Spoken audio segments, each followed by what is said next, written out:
When Arthur turned 71, something quietly died inside him. It wasn't sudden, it wasn't loud, but like a door slowly closing on a familiar room, a part of his soul grew silent. He had outlived friends, buried his wife, and watched his children build lives that no longer had space for him. And in all this silence, he forgot about touch. Not just the kind from others, but his own. The doctor's words had come quietly during a routine checkup. "Arthur, can I ask you something unusual? When was the last time you gave your body attention? Just for yourself?" Arthur chuckled. "At my age, that ship has sailed." The doctor didn't laugh. "It's not about sex, Arthur. It's about life. About blood flow, hormones, identity, things you still need." Arthur's smile faded. That night, he sat in bed and stared at his hands. They had built houses, held his wife, rocked his children, but now they rested in his lap like forgotten tools.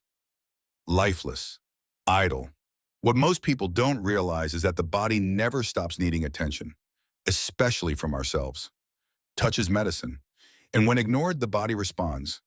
Inflammation rises, blood pressure stiffens, prostate tension builds, sleep quality drops.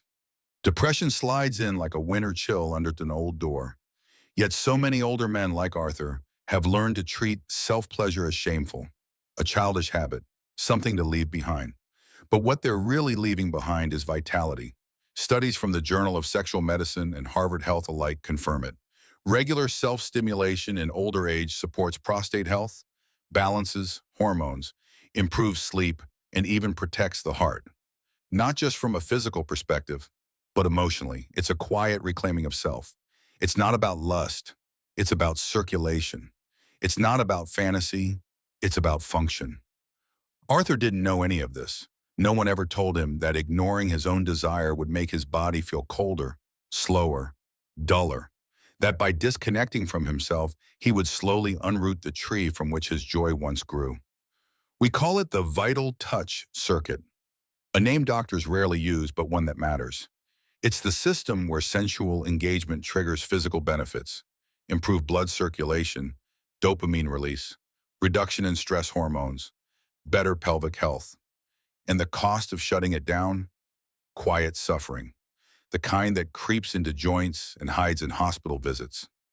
Arthur hadn't felt truly alive in years, but that night, after that doctor's quiet question, he did something he hadn't done since his wife passed.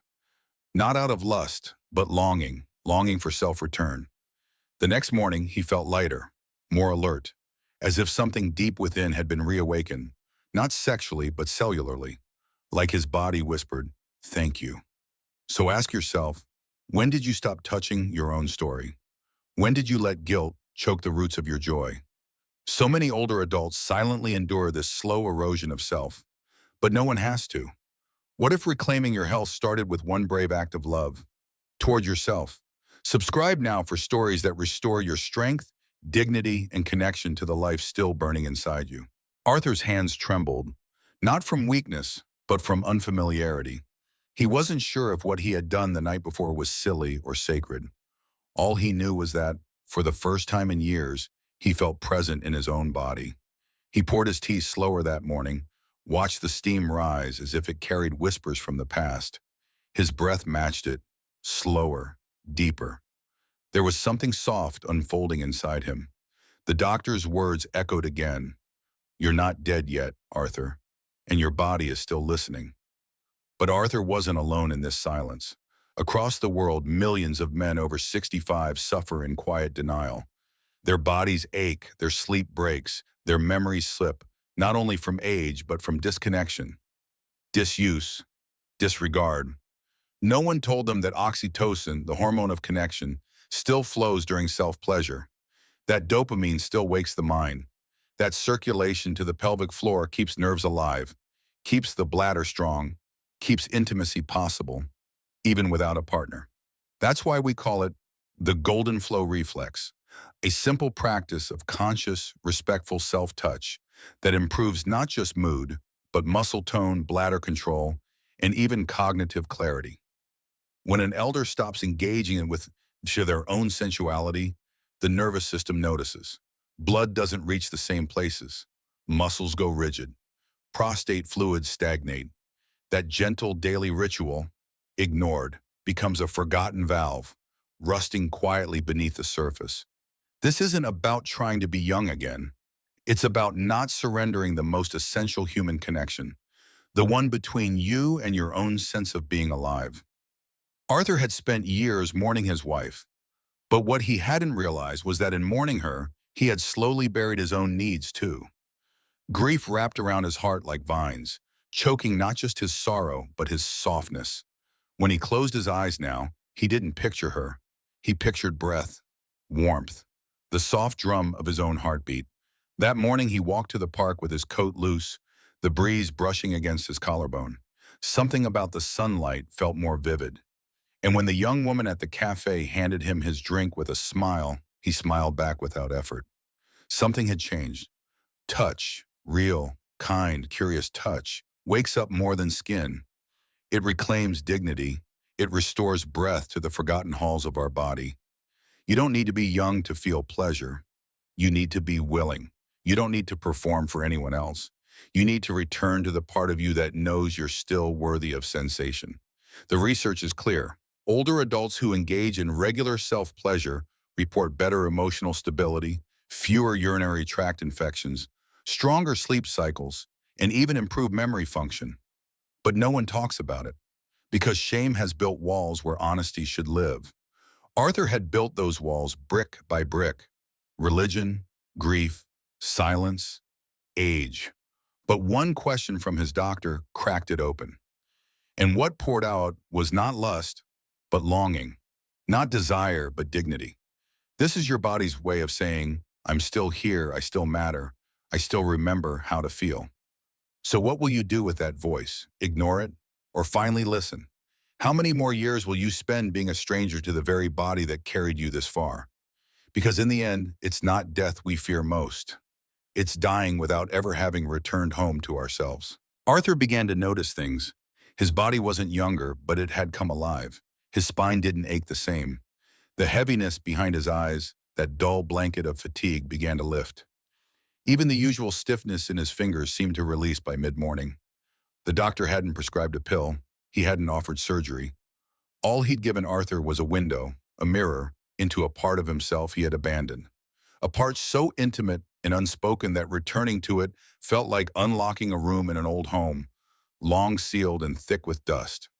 You see, the body is not a machine that breaks down at 70. It's a garden. What you water still grows. And pleasure is water. We grow up thinking pleasure belongs to the young. That desire is a game of youth. That passion must always involve someone else. But Arthur had learned what few dare to believe. The body remembers, and it forgives. Neuroscientists have shown that the brain's pleasure centers remain active well into our 80s and beyond. Masturbation activates the limbic system, which regulates emotions, memory, and even learning. It releases endorphins that reduce pain, ease tension, and boost mental clarity. But here's what they don't always tell you. It also revives a sense of identity. That's why we call this reawakening the touchstone ritual, a private practice that helps older adults reconnect with their body as a source of safety, care, and vitality. Arthur didn't talk about it to anyone, not because he was ashamed, but because it was his return to self, his quiet rebellion against invisibility. Once he had sat in church pews listening to sermons that painted the body as temptation. Later he sat by his wife's hospice bed, watching her grow distant from her own skin. By the time she passed, Arthur had already stopped believing his own touch was sacred. But now he was rewriting that story, not with noise or defiance, but with softness, with curiosity, with his own hands. He no longer rushed through his morning routine. The mirror became a friend. He began moisturizing his skin again. He combed his hair not because he needed to impress, but because he remembered he was still someone worth caring for. And in these quiet rituals, a spark returned to his steps. This isn't about addiction. It's not about fantasy. It's not about anything crude. It's about honoring the one relationship you will never lose, the one with your own body. So many older adults are sleepwalking through life, their bodies calling out for attention in the form of aches, fatigue, and fog, but they don't recognize the signs. The neglect of sensuality is often mistaken for aging. What if the fog in your head isn't just memory loss, but lack of endorphins? What if the tightness in your chest isn't only from cholesterol, but the emotional compression of unmet touch?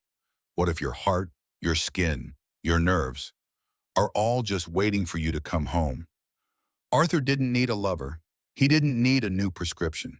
He just needed permission. Permission to feel, to remember. And maybe, so do you. When was the last time you looked in the mirror and saw not age, but warmth? Not wrinkles, but stories? Not shame, but sacredness? You still have a body. That means you still have the right to feel good. Not for anyone else, not for performance, just for you. Because the body that survived decades of storms deserves a little sunlight. Arthur had found something he never expected to recover, his own rhythm. Not the kind set by clocks or calendars, but by breath, by sensation, by attention. He no longer moved through his days like a ghost in his own life. He had started keeping a small journal, nothing fancy, just a few words each morning, capturing how he felt in his body. It wasn't always joyful. Some days it was ache, loneliness, hesitation, but other days, lightness, warmth, even longing. That longing wasn't for a person. It was for presence. That's what the embodied echo truly is, a term we use for the afterglow that comes when you give your body gentle attention. It's not just the immediate pleasure, it's what happens after, the clarity, the emotional grounding, the subtle sense of being truly in yourself again. Older adults often confuse their disconnection with aging, but in truth, it's often abandonment, not by others, by themselves. We stop listening to the body, stop honoring it, and in return, it grows silent, bitter, stiff.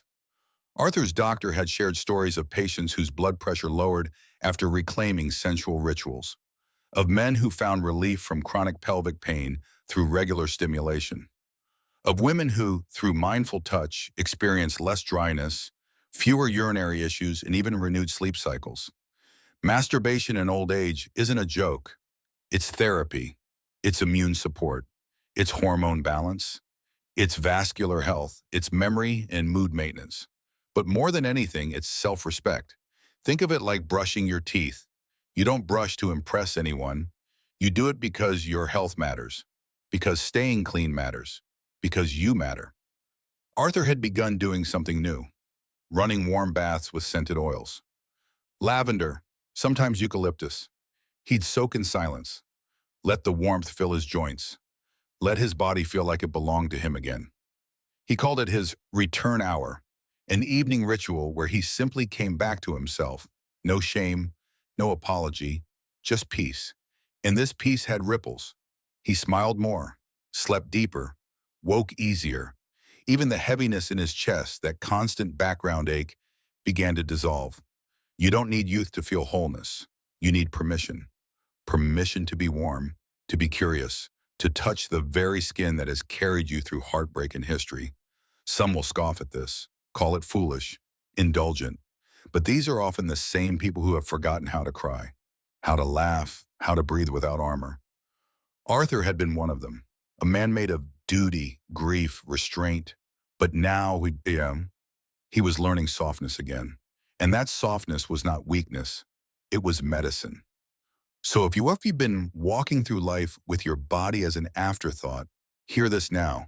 You are not finished. You are not too old. You are not beyond sensation. You are still here, and your body still remembers. It's waiting, quietly, patiently. Will you return? Will you honor it, not with guilt, but with gratitude? Because there's still fire in your blood, still melody in your breath, and the most sacred relationship of your life is still within reach. Arthur never told anyone what changed, not his children, not his neighbors, not even his doctor again. But the change was unmistakable. The light in his eyes, the spring in his step, the way he now paused to feel the breeze instead of rushing past it. He had stopped surviving and started inhabiting. There were no dramatic transformations, no sudden miracles, just slow, reverent remembering that his body was still his. That touch didn't need a partner to be meaningful. That desire didn't have to be loud to be real. The science was on his side, but more importantly, his spirit was on his side now. Researchers at the Kinsey Institute and the American Association of Retired Persons have shown that older adults who remain sexually self-engaged, even in solitary ways, report higher self-esteem, reduced depression, fewer hospitalizations, and even longer life expectancy. It's not the act alone, it's what the act symbolizes, that you haven't given up on your own aliveness. We name this the living pulse principle, the belief that wherever there is sensation, there is life, that whatever can still feel can still heal. Arthur had learned that by ignoring his body, he was telling it to die quietly. But by touching it, by loving it, he gave it a reason to keep trying. He was no longer waiting for others to validate his worth. He didn't need a new relationship to feel seen. He had become his own witness. And that witnessing, soft, daily, patient, had saved him. There are so many like him.